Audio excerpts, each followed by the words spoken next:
Asmadacharya Paryantam Vande Guru Paramparam.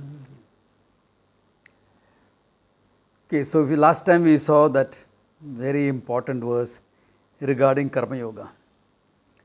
So, any questions or clarifications that you want?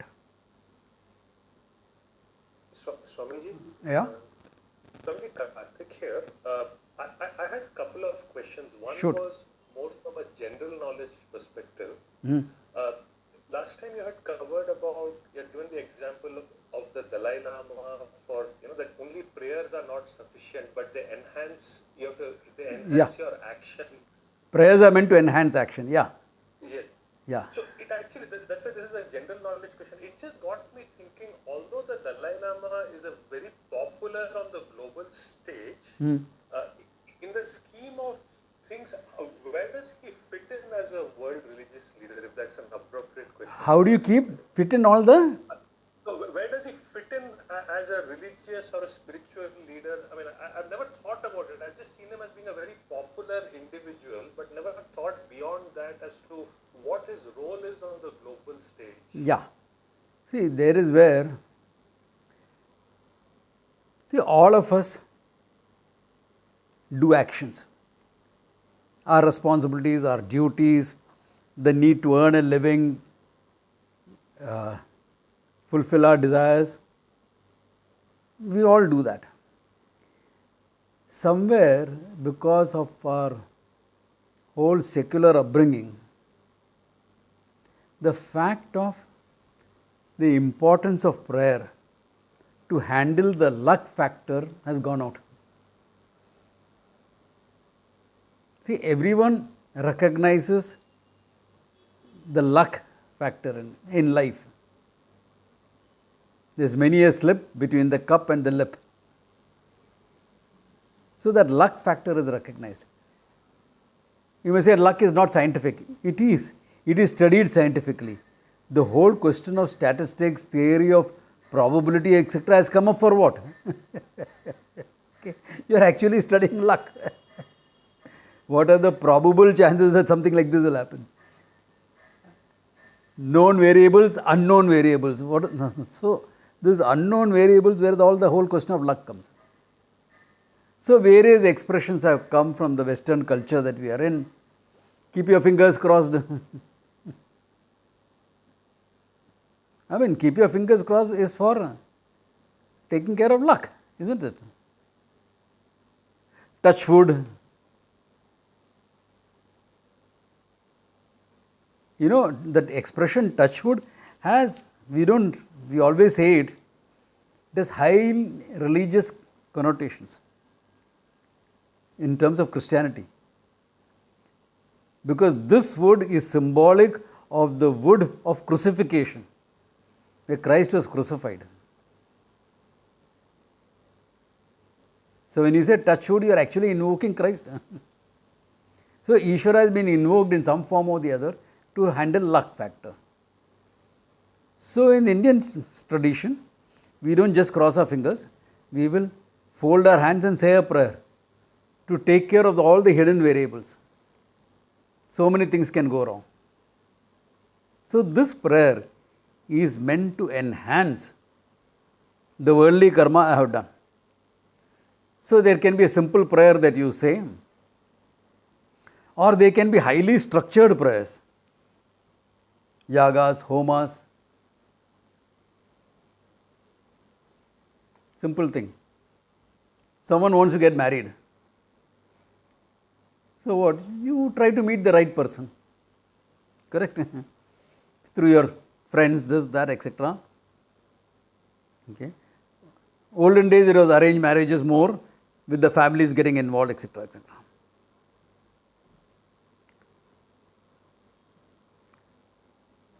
Today's world, there are websites, matrimonial sites, dating apps, Tinder, Bumblebee, this, that, whatever. You all know that more than I do. I only heard about them, I never had to use them. So, all these are there.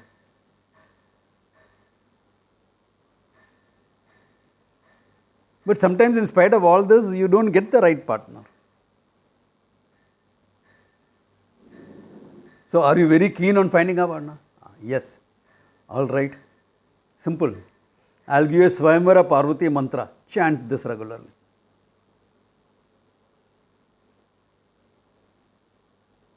Now this is a structured prayer.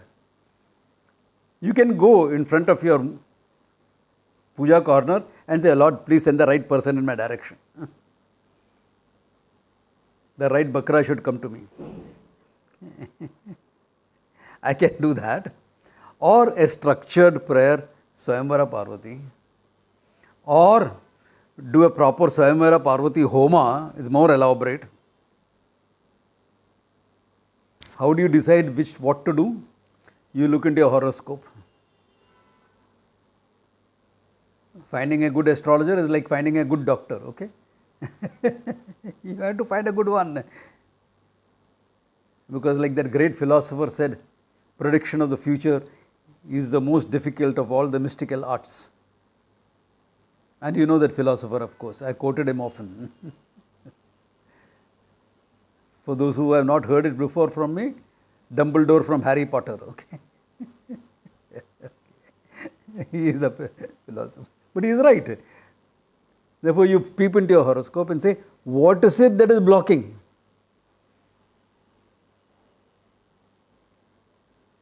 You know, quite a few people whom I know have checked up their horoscopes like this with an astrologer, I know. And some very, very interesting things have been thrown up there also. Yeah. Including what the person has done in Purva Janma, including some Guru Droha, a huge amount of obstacles can be there in all these. So now you are doing something very structured to take care of that.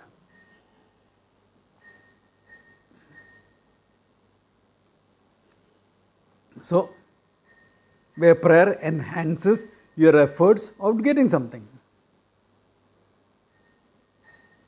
Enhancement, not replacement. Okay. In some cases, yes, as replacement it works, but most cases it is enhancement. Your religious karma is supposed to enhance your worldly karma and increase so that your strike rate is increased. To put in modern terms. Okay. You're more successful in things. In spite of all that, things may not work out. Why? The karma that is against it in your past is too huge. Too huge.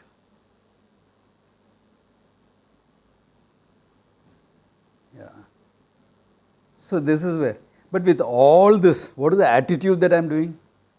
Ishwararpanam. With respect to the action. Actions are offered as a worship to the Lord. Result? Prasadaha. Because it comes from the Lord. We saw the last time, Bhagavan, what Ishvara is about. Abhinna nimitta upadana karanam. The non-dual, material and intelligent cause for the whole creation. So when you look at Ishvara like that, you will find that your capacity to act is a given. The infrastructure, the whole universe for you to act is a given, created by Ishvara, manifested by Ishvara. The result for your action also manifested by Ishvara.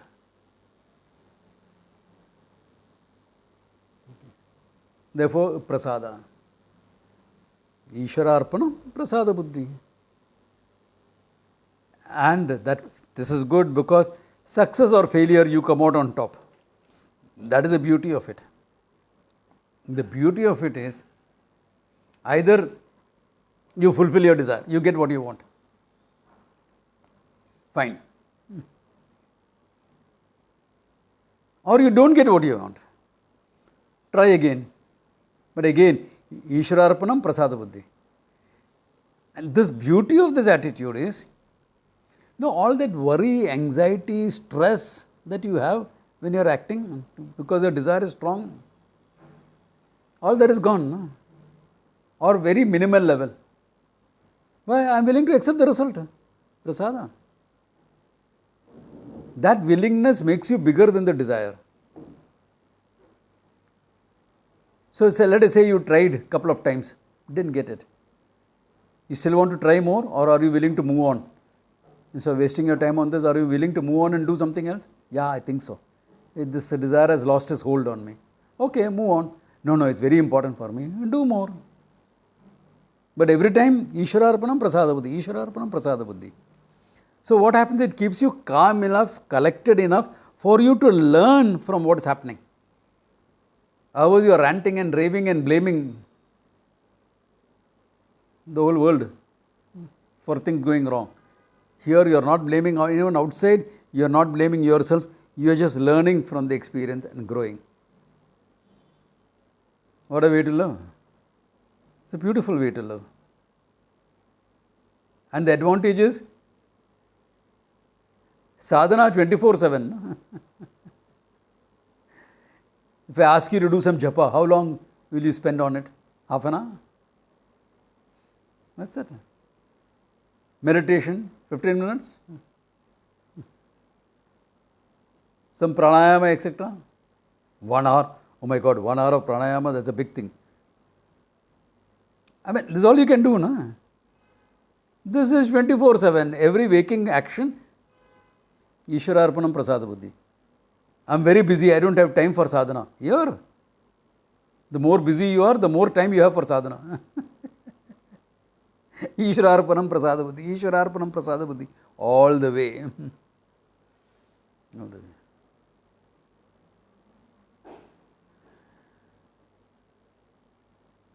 Yeah, can't have a better way of living.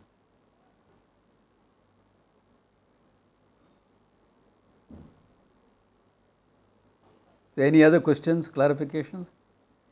Yeah, Karthik. So Swamiji, on that note, I just want to share from my sort of personal experience. Yeah, sure. So, in the early stages of my work life, for example, I picked up certain skills, but there was also this desire to want to keep doing better, etc. Yeah. So, I mean, although I didn't think, only when you explained this desires versus priorities, it all made sense. But somewhere in my mind, when other things started taking priority, on the work front, I started going with the flow. Yeah. Now, in a very strict sense, if I were to be, very critical of myself, it actually made me less competent. Yeah. If I look at it only from this perspective. So I'm just trying to reconcile the fact that when you let go of your worry and anxiety, it actually makes you probably more competent. In my case, I feel I was able to accept it for what it was, and the fact that I have limited time I have to spend on other things. I mean, is that okay? I suppose is my question. And that is why, the world may not look upon you as a successful person. But who is a successful person? One who has fulfilled all your priorities. Success and failure is not what the world thinks. It is what is your priority. If your priority is to become a billionaire, make it. Then focus that way. If your priority is to have some work-life balance, then we focus differently. At the end of the day, what is it? A successful person is one who has fulfilled all his or her priorities. That's where the bottom line is. So you can look back in your life and say, I've been there, I've done there. Fine. Yeah. What else is it? At the end of the day, that matters. If you are an entrepreneur and really wants to build up a unicorn, please do. That's your priority. So then certain other things will have to go into the background. Yeah. I don't know whether people have heard Sudha Murthy, Narayan Murthy's wife talking, videos are all over on the YouTube and all that thing. Yeah. She says, my husband is traveling 24, 25 days a week, all international travel. I am traveling 24 days a week, all villages, etc. In between, we spend 4 or 5 days together. Because of that, there is no fights. So, now, they are living their life by their priorities. He says you should work 18 hours a day. If you want to build up Infosys, work 18 hours a day. Can he ask his employees to do the same? He's asking. It's not fair. You are becoming a billionaire. What are these people getting? Yeah, what are they getting? You can work like that. Your people will work according to their priorities. No person, I have done this with many companies and corporate programs, to try to harmonize or have a meeting ground, because between one's personal priorities and the company's priorities, how much do they match? Even for the CEO, there is never 100% match. Will not happen. How do you expect it to happen? I'm talking this 10, 15 years back, 20 years back. That time there used to be 60, 70% match. Now there will be 30% match. Why? Every 3 years they are leaving. CEOs are leaving every 3 years. How do you expect a 70% match? When I'm here, I will match. That's all. So this is always the case.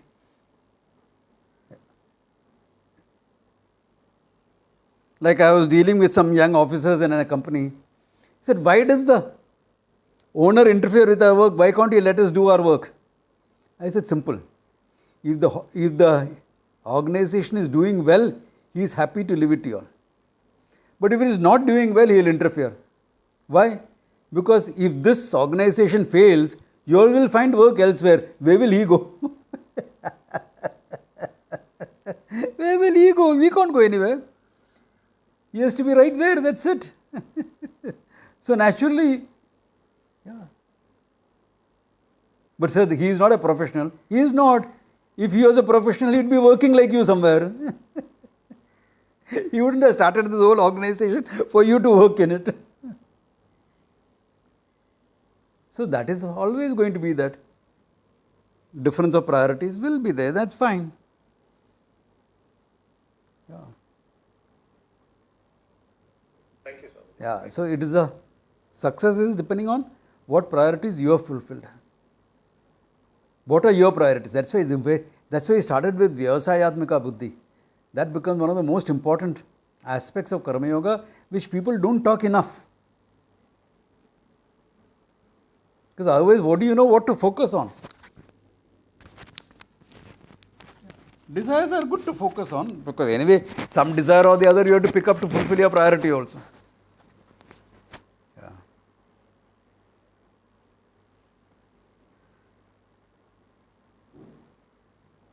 So, that becomes important.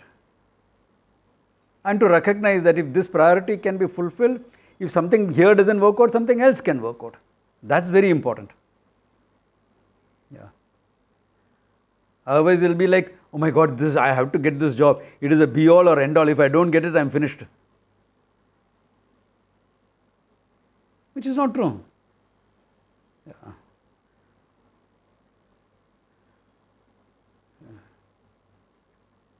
So that is why from your priorities comes the roles that you pick up in life.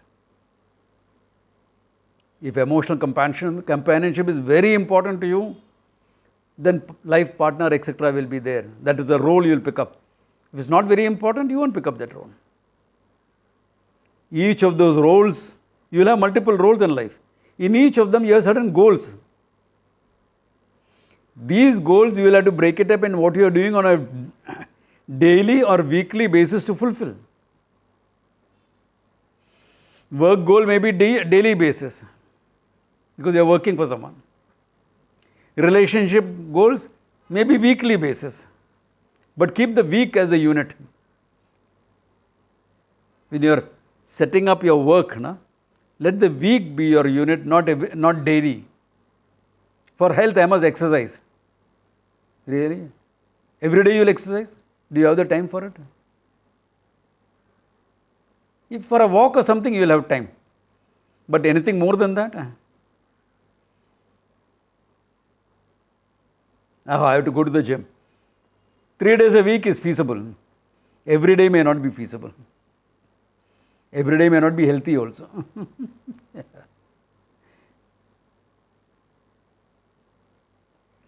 So, keep the week as a unit. Meeting friends. On a weekly basis, you can plan. Daily basis, you can plan only when you are in college. When you are working, when you have family, etc., you can't plan on a. Okay, that's where your whole idea of time management comes in. Week as a unit, I found it works better than the day as a unit. Yeah. Vedanta class, daily basis. I don't think there's anyone who can attend Vedanta class on a daily basis. But weekly basis, of course, twice a week, thrice a week also, fine. Prashant, you have a question? Yes, Swamiji. Yeah. I'll let you finish, maybe then I can answer. Yeah, shoot, no problem. Okay. So when you said a prayer is an act to enhance our chances of getting what we want. Exactly. Now, whenever they say prayer, they also say that you have to say that prayer with faith, and if it didn't work, that means you didn't have faith and all that. So, how much of faith plays a factor in saying the prayer, like Shraddha, or is it an act of like, is it a karma anyway, it will give its results, or does faith matter there? One way it is true that since it's a karma, whether as long as you do it, you will have result.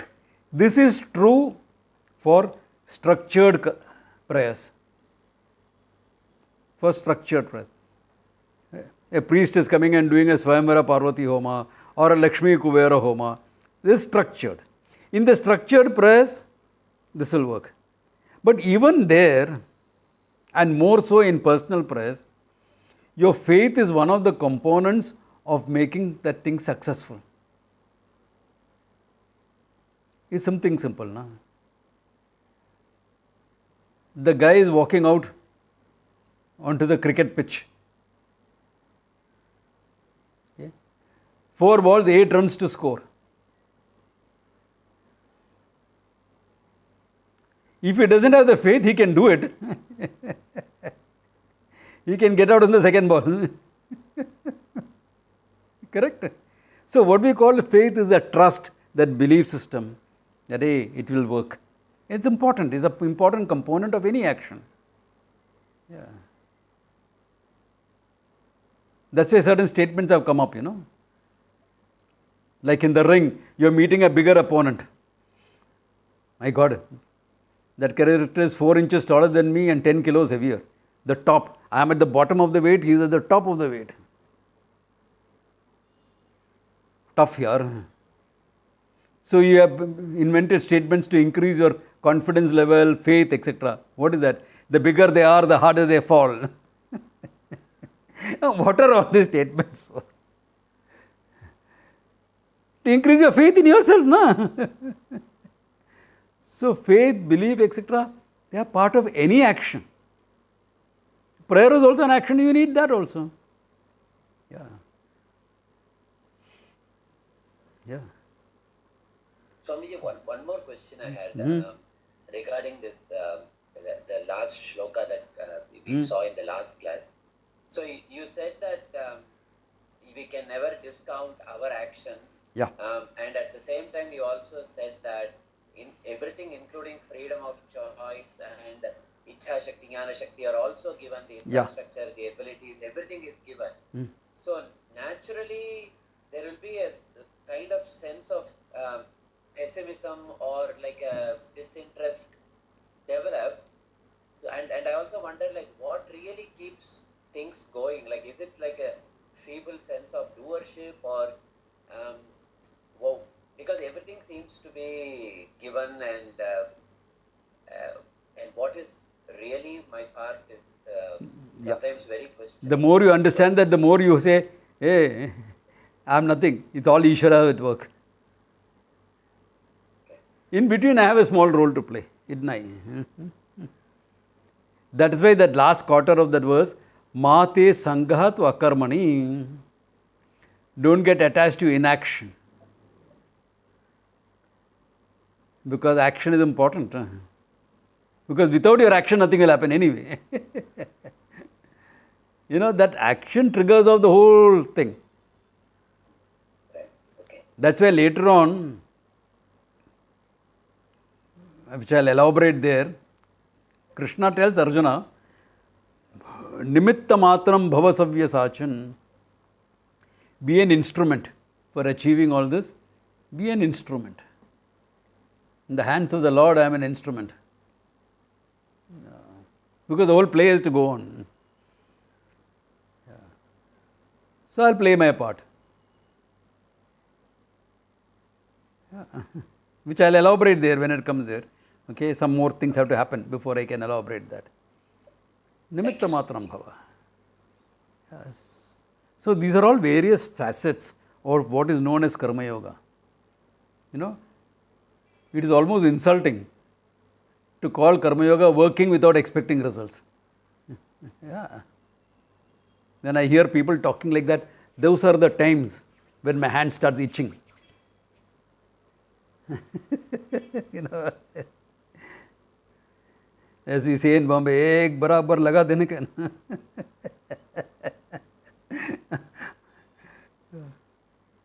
And believe me, very often, it is not my compassion as a sadhu that has prevented me from doing it. It's only my discipline that has prevented me from doing it. A lot of nonsense happen like this.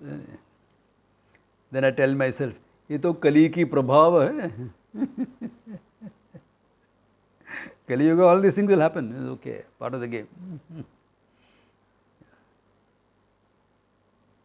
So this Ishvara Arpanam and Prasada Buddhi is what really Karma Yoga is about. Yeah. And once you learn to live like this, now again, how well you can become a Karma Yogi will depend upon how well you understand Ishvara, isn't it? That's why they say, among all the sadhanas, Bhakti eva gariyase. Bhakti is the greatest. People hear Bhakti is the greatest and sit down singing bhajans. Now, bhajan singing is good. Now, I am not against bhajan singing. But if you can't extend that bhakti in your day-to-day life, what is the problem? What is the use of your bhakti? Yeah. Yeah. It has to reflect, your devotion has to reflect in your daily life. I told you the example of that guy, the priest. When he does that puja, when he does the avahanam of Devi, the eyes of the idol will come alive. You can sense the presence. That is a level of his skill in conducting that puja. Phenomenal person. Yeah. But it's because someone who knew him was arrested in a murder case. And that man told the police, I couldn't have done that murder because at the same time I was doing a puja with this person. So the cops called him and asked him, was this person with you there? He said, puja karta tha. But then after that he got so worried that he may be arrested, he called me. Swamiji, can you please, I am stuck here, I can't come from here. He was very close to my house. Can you please come? I said, yeah, I'll come. I thought, what's wrong? Then it turns out to be this, he is afraid. The goddess responds to you and comes into your presence when you invoke her. What are you going to be scared of? Yeah. What are you going to be scared of? She is with you. So that bhakti is not extended to day-to-day living. Yeah. It has to extend. Yeah. Yeah. Give me the Gurkhali regiment any day. Yeah. Yeah. Yeah. One of the most fearless warriors in the world, right? Jai Mahakali, that's it. Yeah. That's a war cry, the battle cry, okay? Jai Mahakali, Ayo Gurkhali. So one person says that, the response is Gurkhali Ayo re. Gurkhas are coming for you, that's it. That bhakti there, look at it. They don't do puja part for 2 hours every day. But that bhakti is there. And it extends into their day-to-day life. You can put your life on the line, no problems. That is devotion. See, sometimes we don't understand devotion enough. Krishna Bhakta will always talk about Radha, isn't it? Correct or not? Krishna, Bhakti for Krishna is Radha. Yeah, because there is a nice romantic component, there is a sweetness about it, which most of us miss in our life. That's the problem.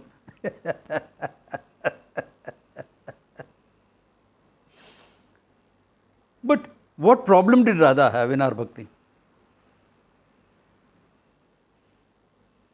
Nothing, except fact you have to share Krishna with the others around you. Difficult job, I accept.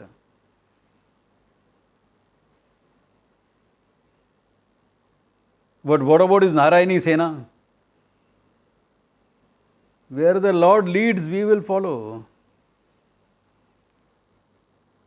Life and limb at his service. Bas, ho gaya.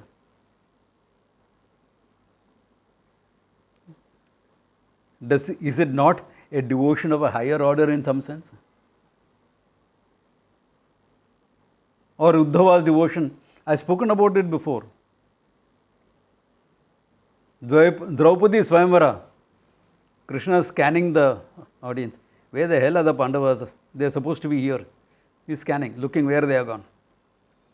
So Satyaki, his student says, Satyaki is Arjuna's student also. He says, don't worry Krishna, if Arjuna is not here, I will enter the competition.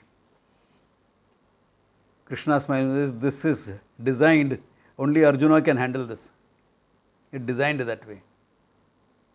Okay. So Uddhava steps up. Don't worry, I will enter. Krishna turns with a smile and says, Uddhava, if Satyaki cannot win it, do you think you can? I can't win it, I know that. Then, I also know the weight of the bow. I lift it up above my head and drop it on my head. You will die. Exactly. I'll die. So for the next 14 days, there can't be a marriage ceremony. You have enough time to find the Pandavas.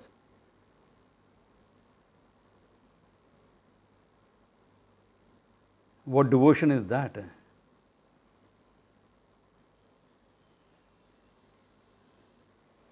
These are all warrior devotions, You are prepared to put your life on the line. Okay, yeah. That's a high level of devotion. And to be a good karma yogi, you need that devotion. Extend it into life. Your devotion is directly proportional to your understanding of Ishvara. I explain what is Ishvara. What you have to do is think about it, work on it, so that you will recognize that the whole play of Ishvara in your life. Jnana Shakti is given. What do you mean by Jnana Shakti is given? Look at the play in your life in terms of everything you came to know. How that Ishvara is the hidden presence always there. The more you do this, the greater your bhakti will be. More real.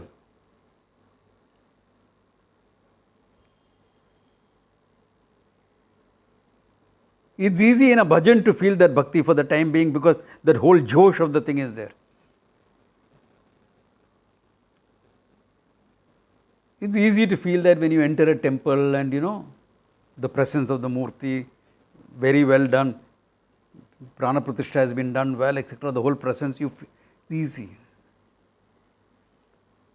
But when you come out, the bhakti also seems to be left behind. No.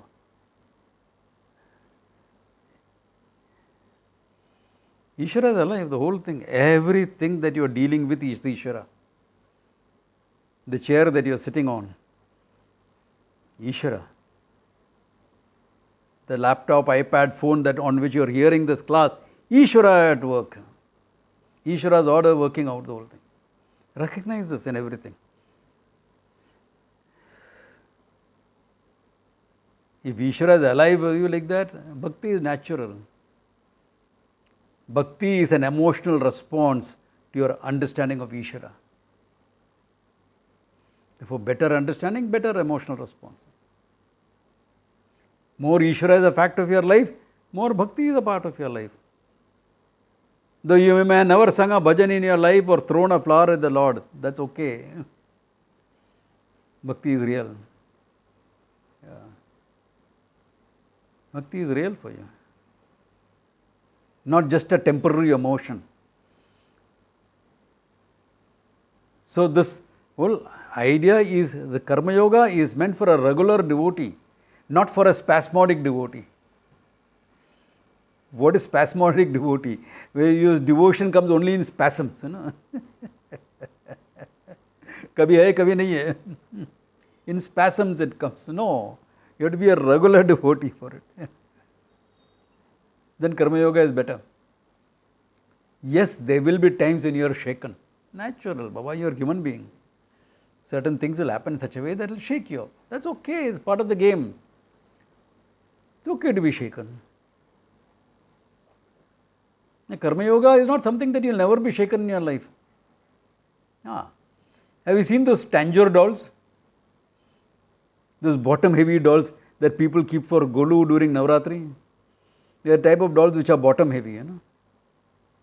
You tilt it to one end, it will come back to base. Tilt it to the other side, it will go again, come back. You will be like that in life. Of course, you will be shaken a bit here and there. But, yeah.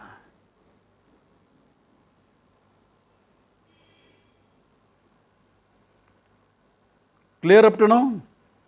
Any questions? Shoot. Because this will happen only when you... Yeah? Shoot. No, shoot. We read about several different expressions of bhakti by a lot of saints, sons in India. Like for example, Namdev, for example, he offered Naivedyam and he expected Panduranga to come and eat, and it happened.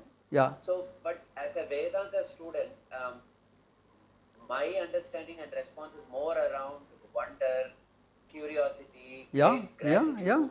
And it's more recognition in nature rather than literally doing. So is that a higher form than... see, those stories are Arthavada. Arthavada is meaning exaggeration or a story told to highlight what devotion is about.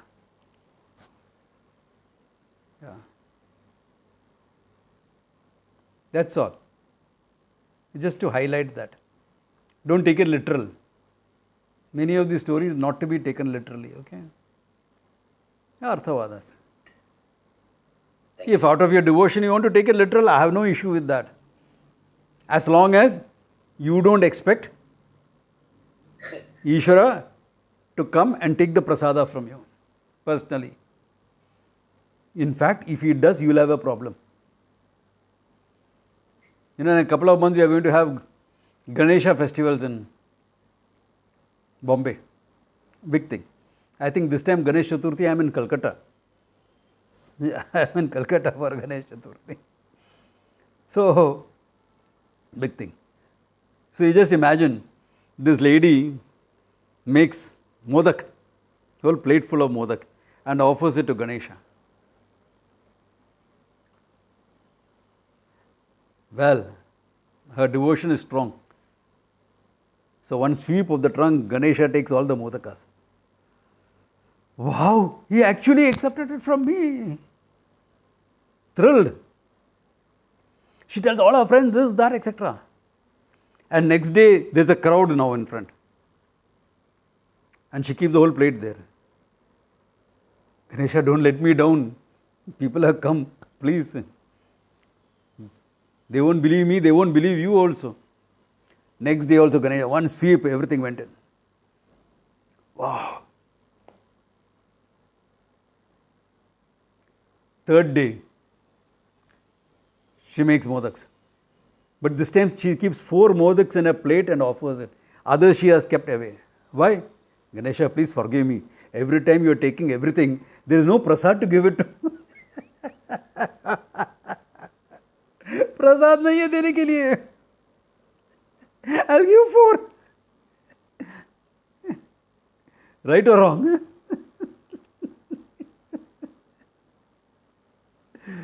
Yeah, this will happen. This is natural. You are a human being with limited resources.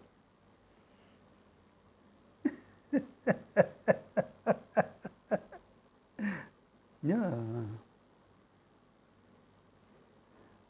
So, it's good as bhakti, the stories and all are good. I am not saying no to that. Yeah. So, but take it with a bit of this thing, yeah, with some rationale. Yeah. I mean, why do you need a miracle to believe in God anyway? God is meant for understanding, not belief. You need a miracle to believe. But if there is knowledge and understanding, you don't need miracles. Why do you need miracles? The fact I am alive, breathing and talking to you is a miracle. Personally, I have been in situations in life where I shouldn't be here. I would have gone long back.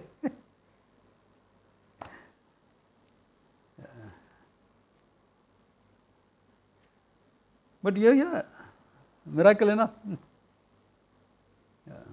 और क्या चाहिए?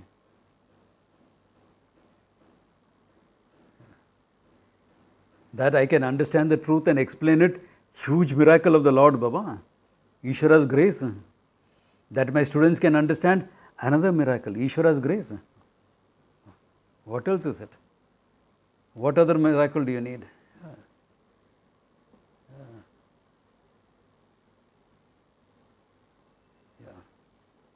That's why in India, Ishvara is not proved by miracles. Other religions, yes, proving of Ishvara, of sainthood, etc., depends upon miracles. Not here. Yeah. Even sainthood is not proved by a miracle. All it requires to be a saint is to have total compassion. Bhuta daya. Total.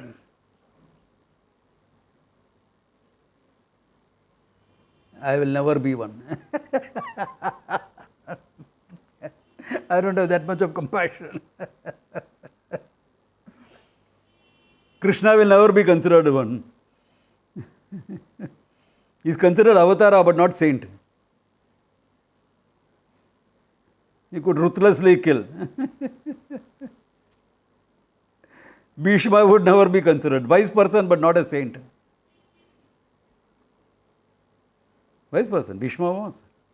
They discovered it only when he was lying on the bed of arrows.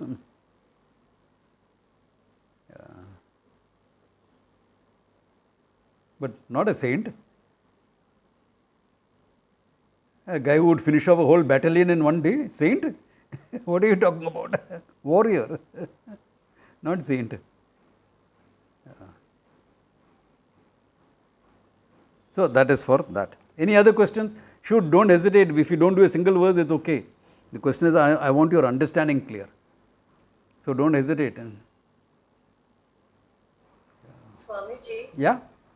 What is the difference between grace and luck? Not really. See, it's something like this. If you love another human being, you'll call it love, friendship, affection.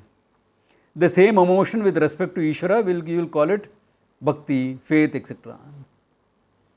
Just a different expression. Yeah. The same emotion. That's why understanding becomes important. No? See, look at how the whole question of bhakti comes up. Ishvara is an unknown entity. How can you have bhakti? How can you have love for the Lord? You can't have, because you don't know anything. If I don't know anything about Ishvara, how can I love?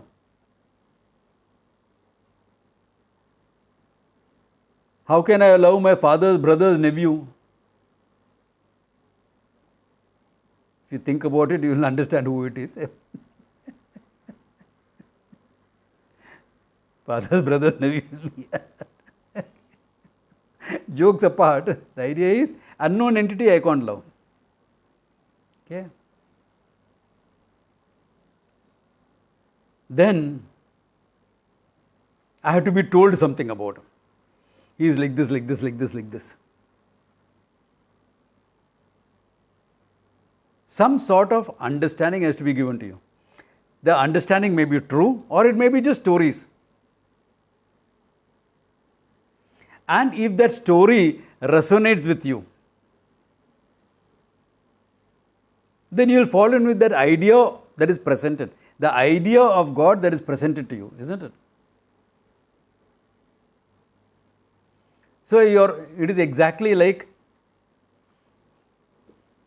you met somebody, whether it's on a dating app or your college canteen. You met somebody. Then you got talking. Then you developed some idea about what the other person is. And you started liking the person and loving the person. Now the idea that you have of the person may not be the person at all. That's why they say love is blind. And if love is blind, marriage is an eye opener. Because I have to live with that person, yaar, come on. Yeah. I have to live with that person. It becomes a whole different ball game. So this is where the whole thing comes. If you are told certain ideas, hey, Krishna was like this, Rama was like that, you are having some idea of Ishvara. With that idea of Ishvara, you are developing some feelings. That's why in India we have so many different stories. Because what resonates with your psyche may be very different. Somebody may follow, hey, Krishna, come on. Yeah. Bala Gopala, etc. Because it invokes motherly sentiments out of you. For me, if I have to refer to Krishna, it will have to be on the battlefield, Gita Acharya. Only that resonates with me, not the other things. Because that's my psyche.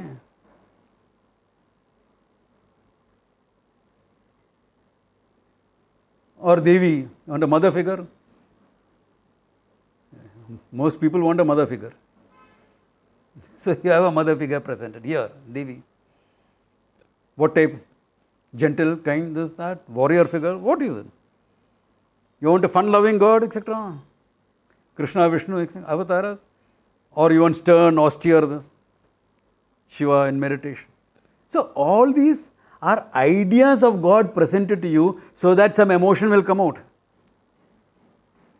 So some bhakti is possible, some worship is possible to put you on track. Later on you have to come to an understanding. Only that makes your bhakti real. Otherwise the bhakti is just at the level of emotion. On very, very limited understanding. But somewhere you have to start, no? Somewhere you have to start.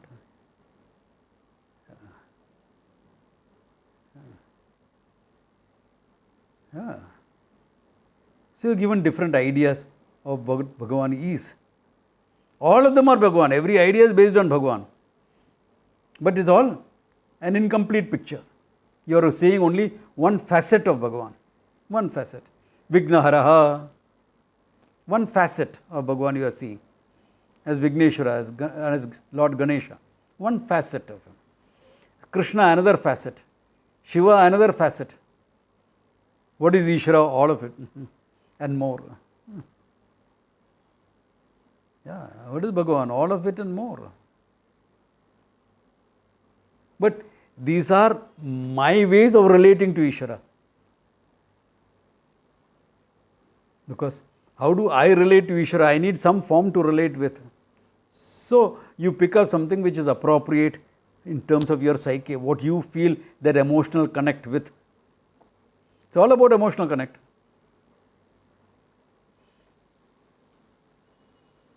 Long back, I decided to join the ashram. I already had relationship there, been there, done that. All that is over and done.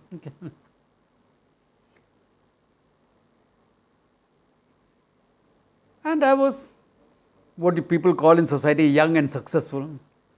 Good career, this, that. So all the older ladies whom I knew, my friends' mothers and all, they would say, "Hey,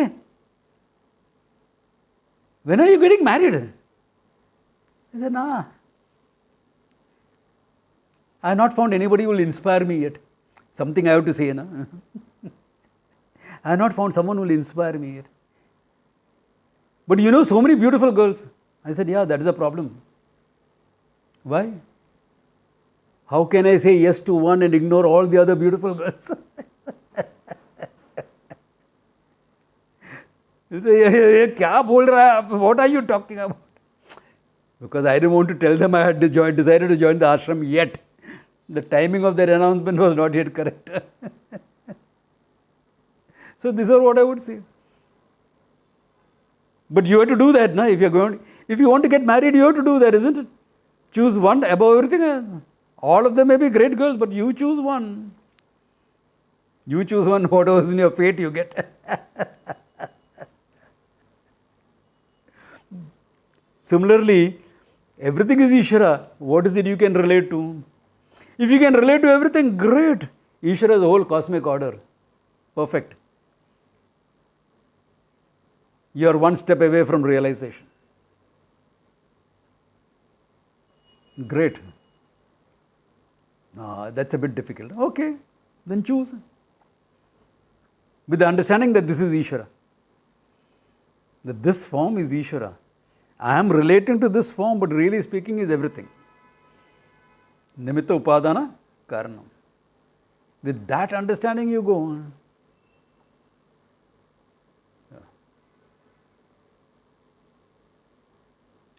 Swamiji, Yeah. this is Moline here. Is there a minute to ask one question? Shoot. Okay, there was somebody had recently suggested to me a prayer. I wanted to know or understand the significance of it and if it is something that, I should follow. So this has got 3 lines. It's something like Achyutaya Namaha, Anandaya Namaha and Govindaya Namaha. Can you tell me? This is not a prayer, this is an achamanam. Okay? This is an achamanam, meaning before you do any puja, you purify yourself by taking 3 sips of water, saying this. That's it. Yeah. So this is It's not a prayer, it's not a prayer, no. Okay, because somebody said that you should do this every day regularly. So I said I could Be careful whom you listen to. understand what it means. Be careful whom you listen to. Yeah, which is why I said let me ask Yeah, be you. careful. Okay. Yeah. Thank you. Okay.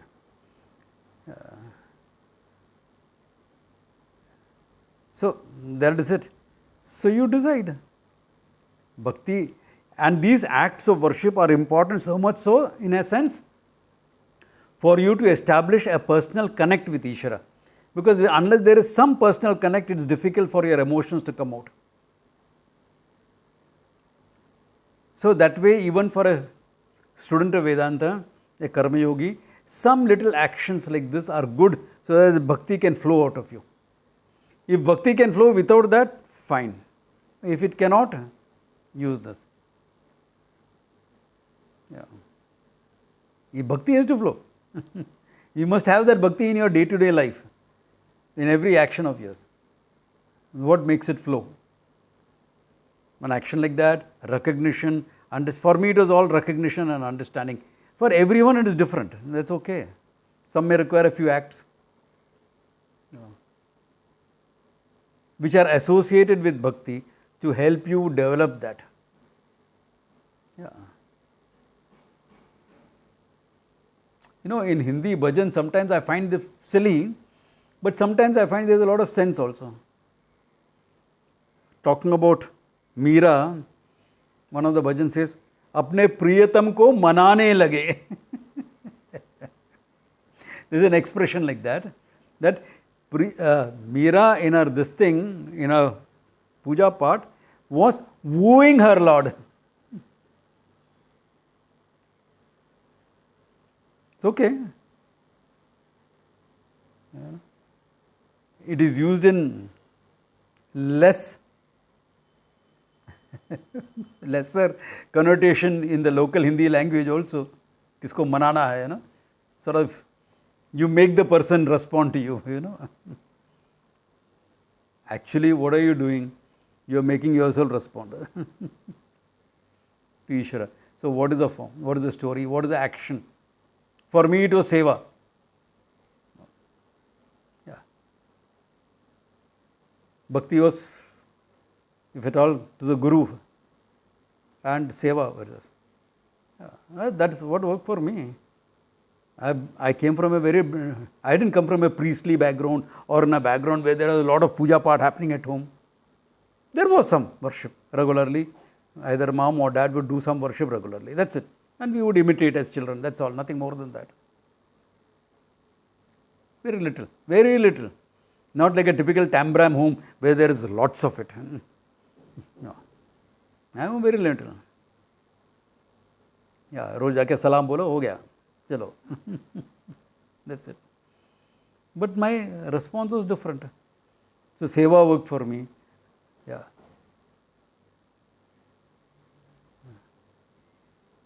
Once I remember someone who was very, very angry with my guru came to meet him. Very angry. The man was very aggressive, very this thing. So my teacher said, I'm meeting him alone. I don't want any of you on the scene. I said, okay, Swamiji. But when I closed the door, I adjusted the lock in such a manner that if I push it hard from the outside, it will open up. I'm sharing something, okay? Don't try that stunts with me. If once the ashram comes up, I know how to handle that. Okay. So I did this. And as Swamiji had asked, we all disappeared when the man came in, we are not around. But I had seen the man coming in, so I went and waited outside the door. Why? I know he is very, very aggressive. And if his voice level goes up and I know he is going to get physical, and these things I can judge very well fast, then I'll open the door and go in. Why? My seva for my guru includes taking care of his physical safety. That is me. It may not be you. I am just sharing this to say what my bhakti was. What is your bhakti? You all decide. So my bhakti included that. Yeah.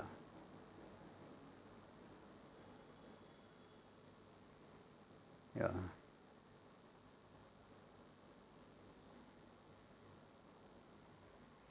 And by the way, this scene happened in Calcutta Ramakrishna Mission guest house.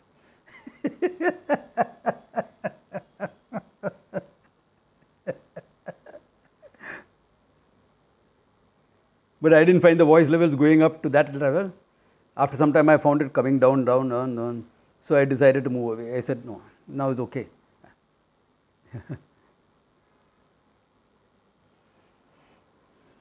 My bhakti expressed like that. Your bhakti may express differently. That's okay. That's okay. That's the expression. What is the emotion that drives it is called bhakti. And that emotion will come with your understanding. The better your understanding, the more real your bhakti is. So work on the understanding, work on their emotional response, both. Yeah. When both these things will happen, na? Bhakti is natural. After that, if you don't do a puja, don't do a japa, don't do anything, you don't visit a temple, it's okay. Why? Because the whole world is a temple for you. Until then, do something. Yeah. Something small. Yeah. So, it's okay if you didn't do a verse, but these nuances has to be taken care of. Only then you can bring it into your life. Okay, so good place to stop. Om Tat Sat.